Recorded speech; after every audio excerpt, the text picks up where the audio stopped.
조합제 TV 시청자 여러분 안녕하십니까? 2019년 8월 19일 밤 11시입니다. 문재인 대통령이 이 사람을 법무장관으로 지명한 이유, 그리고 이 사람이 지금까지 말하고 글쓰고 한 행동 등을 종합하면은 이 사람은 우리나라에서 가장 정의로운 사람이고 가장 순결한 사람이고 가장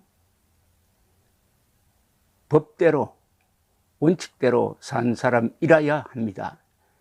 그런데 조국 전 민정수석, 지금 법무장관으로 지명된 이 사람에 관한 비리 또는 위선 또는 의혹이 거의 시간 단위로 쏟아져 나오고 있습니다. 몇 시간 전에 동아일보는 곽상도 자유한국당 의원의 말을 인용을 해가지고 이 조국 씨가 지난 1일 서울대 법학전문대학원 교수로 복직을 했는데 한 달 동안 방학 중이니까 강의도 하지 않고 연구 실적도 없는데도 불구하고 한 달치 월급을 벌써 받았다고 보도를 했습니다. 벌써 받았답니다. 그러니까 이것은 무노동 유임금, 무노동 무임금이 아니라 무노동 유임금이고, 그 돈 또한 지금 확실하지는 않지만은 적어도 한 845만 원 정도로 추정이 된다고 합니다. 845만 원의 공돈을 받은 거죠. 공돈을 받았다. 왜냐하면은 복직을 지난 1일 했기 때문에 그렇습니다. 사실은 복직을 하지 않았어야 되는 거 아닙니까? 지명될 걸 뻔히 알고 있으면서 왜 강의도 하지 않을 것이 뻔한데도 왜 복직을 해가지고 서류상 저걸 둔 걸로 해가지고 845만 원을 받았다. 이것은 좀 세금 내기 전이랍니다. 평균 급여액이 845만 원 정도로 추정이 됩니다. 곽상도 자유한국당 의원이 지금 끈질기게 이런 문제를 파고드는 분인데, 서울대학의 조 후보자의 임금 처리를 문의한 결과 지난 17일에 정상적으로 급여를 지급했다는 답변을 받았다고 했습니다. 서울대 관계자는 8월 1일부터 31일까지 근무한다는 전제하에 우선 한 달치 월급 전액을 지급했는데, 만약 이달 말 이전에 다시 휴직을 한다면은 날짜를 계산해 돌려받을 것이라고 곽 의원실에게 말했다고 합니다. 물론 이것은 법적으로는 문제가 없습니다. 그러나 뻔히 지명될 걸 알면서도 왜 복직을 했느냐 이거죠. 그러면은 돈을 받기 위해서 했다? 로밖에 보여지지 않습니다. 그래서 이런 문제에 대해서는 교수 출신은 바른미래당 이상돈 의원이 이렇게 설명을 했습니다. 임금에 대한 복잡한 셈법이 있어가지고 보통은 개강일을 기준으로 복직한다. 그러니까 개강이 되는 9월 초에 복직을 한다면은 그때는 법무장관에 임명되었을 가능성이 많으니까 복직할 필요가 없고 바로 휴직계를 내야 되니까 이 서울대학에 800여만 원의 낭비성 지출을 안 하도록 할 수 있었는데, 지난 1일 복직을 해가지고 아무 일도 하지 않았는데 800여만 원을 받았다. 물론 나중에 서류를 다시 검색을 해가지고 돌려주게 되어 있다고 하기는 하는데, 글쎄요. 그러면 왜 돈을 받습니까? 돈을 안 받아야죠. 이 돈은 받았으면 안 되죠. 이게 도덕 아닙니까? 법에 따라서는 받아도 되는데 받는다는 것은 양심에 어긋나는 거죠. 아니, 노동을 해야 돈을 받는 것 아닙니까? 노동도 하지 않았는데 그동안에 뭐 페이스북에 남 욕하는 글이나 쓰고 있었는데 그것은 강의하고 연구하고는 아무 관계 없는 일 아닙니까? 참 돈을 밝힌다는 느낌이 듭니다. 돈을 밝힌다는. 법무장관으로서 원칙이 약한 사람이 아니냐 이런 생각이 드는데, 조선닷컴은 과거에 조국 씨가 한 발언과 그 딸이 의학전문대학원에 다니면서 2차례 낙제를 하고도 6학기 연속 장학금을 받은 것을 또 비유를 해가지고 비판을 했습니다. 조국 후보는 과거에 이런 글을 쓴 사람입니다. 장학금 지급 기준을 성적 중심에서 경제 상태 중심으로 옮겨야 한다. 이렇게 이야기를 했습니다. 이 말이야 뭐 문제가 별로 없습니다. 경제 상태도 감안해야 된다. 근데 신고 재산이 지금 56억 원이 되는 사람입니다. 56억 원. 이 글을 쓴 것은 2012년 4월 15일인데 장학금 지급 기준을 성적 중심에서 경제 상태 중심으로 옮겨야 한다. 등록금 분할 상환 신청자도 장학금에서 제외되는 그런 제도도 바꿔야 한다. 자, 그런데 어떻게 되느냐? 부산대 의학전문대학원에 다니는 조 후보자의 딸은 2016년 1학기부터 2018년 2학기까지 6학기 연속 200만 원씩 장학금을 받았습니다. 그런데 첫 장학금을 받기 직전과 마지막 장학금을 받은 학기에 몇 과목에서 낙제를 했습니다.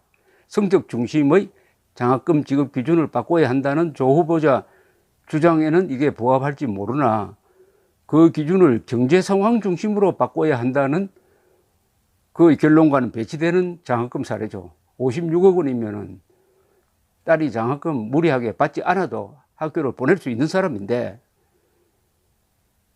꼭 받아야 해. 성적도 별로 좋지 않는데 또 부자인데도 장학금을 꼭 받아야 되느냐. 그러니까 황제 장학금이다. 당장 이런 별명이 붙었습니다.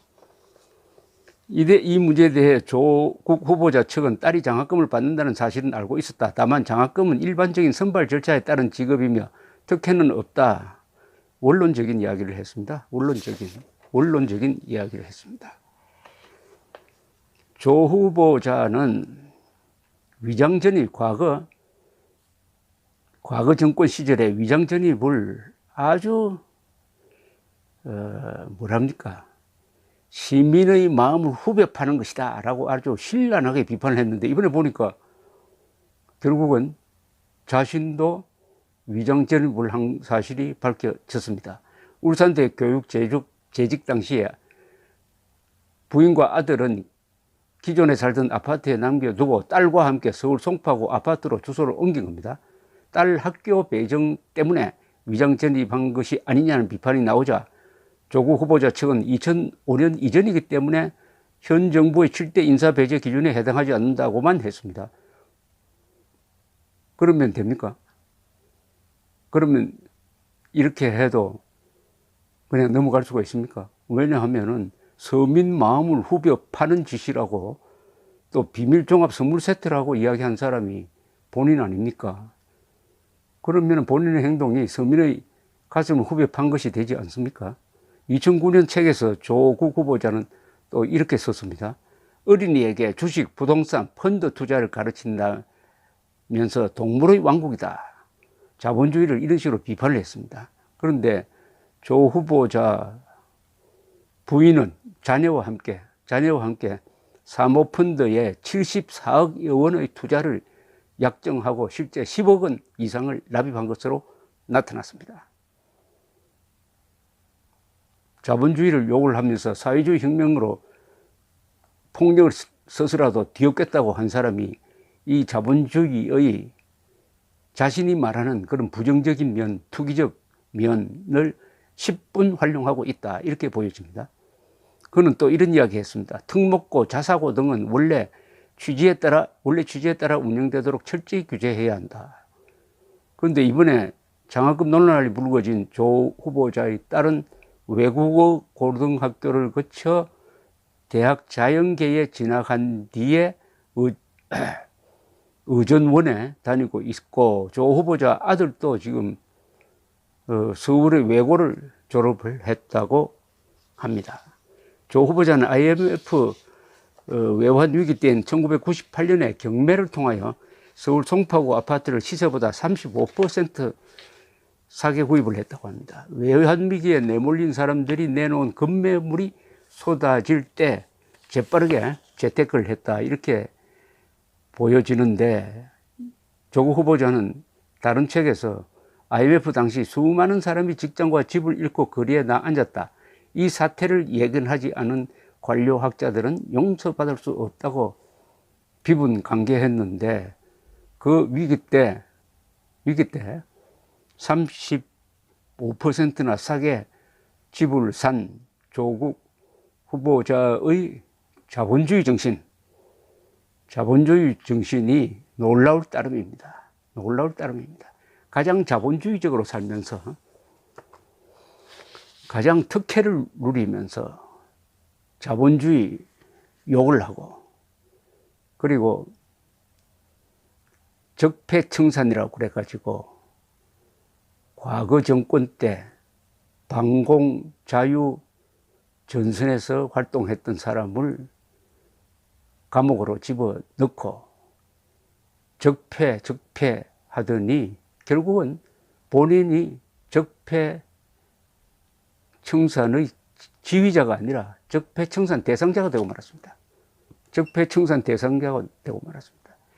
지금 야당이 한 대로 적폐청산의 마침표는 조국 씨에 대한 수사로서 마침표를 찍어야 한다는 말을 합니다. 그러니까 법무장관 임명이 문제가 아니라 지금까지 불거진 것은 상당 부분은 수사를 통해서 해명돼야 할 부분이니까, 대통령은 검찰총장에게 사안 권력도 수사하라고 했으니까 바로 청문회 미루고 조국 씨에 대한 수사를 지시를 했어야 마땅하고, 그런 지시를 받지 않더라도 윤석열 검찰총장은 이 의혹들에 대한 수사를 한 다음에 청문회를 하는 임명 절차를 밟는 것이 순리라는 생각이 듭니다. 진실, 정의, 자유입니다. 진실 위에 정의를 세워야 합니다. 그래야 그 정의가 자유를 지킬 수 있습니다. 그런데 내가 정의롭다 하는 것을 먼저 딱 전제를 해놓고 그 위에 사실을 마음대로 조작하고 왜곡해가지고 정의 위에 진실을 세우려는 사람이 있습니다. 그럼 필연적으로 사실을 조작하게 됩니다. 필연적으로 위선이 발생합니다. 진실 위에 정의를 세워야지 정의 위에 진실을 세우려고 하면은 조국 씨 꼴이 생깁니다. 감사합니다.